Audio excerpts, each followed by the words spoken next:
দাদাভাই টালির ওপরে উঠে ভিডিও করা দেখে তোমরা অনেকেই ভেবেছিলে যে দাদাভাই টালির ওপরে উঠেছে হয়তো ভিডিও করার জন্য, কিন্তু একদমই সেটা না বন্ধুরা। দাদাভাই কিন্তু টালির ওপরে উঠেছিল টালি ঠিক করার জন্য, কারণ আমাদের আশেপাশে দুদিকেই ঢালাই বাড়ি, আর ঢালাই বাড়ি থেকে আমাদের বজরংবলী আনন্দ সহকারে আমাদের টালির ওপরে ঝাঁপ মারেন, আর বুঝতে পারেন না যে আমারটা ঢালাই নয়, আমারটা টালির বাড়ি।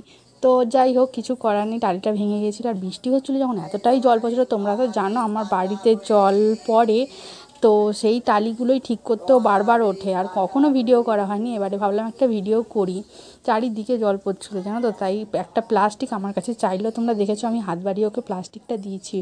ওই কোণা দিয়েও প্রচুর জল পড়ছে, মানে ওখানটা পুরো রান্নাঘরের সামনেটা জল পড়ছে। অবশেষে চারিদিকে টালি ঠিক করে প্লাস্টিক পেতে ও কিন্তু গাছ দিয়ে নামতে যাচ্ছিলো, মানে এখান দিয়ে উঠেছে নিম গাছ দিয়ে।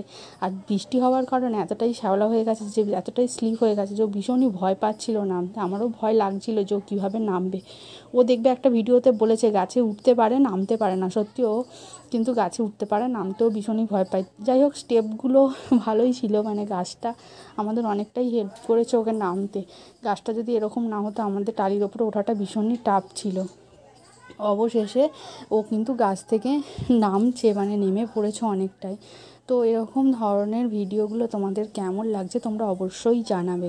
তোমরা দাদাভাইয়ের ভিডিওতে অনেক অনেক ভালোবাসা দিয়েছো, তার জন্য তোমাদের আরও একবার অসংখ্য ধন্যবাদ। তোমাদের ভালোবাসার কারণে আমার কিন্তু সমস্ত সেটআপ খুলে গেছে। অনেক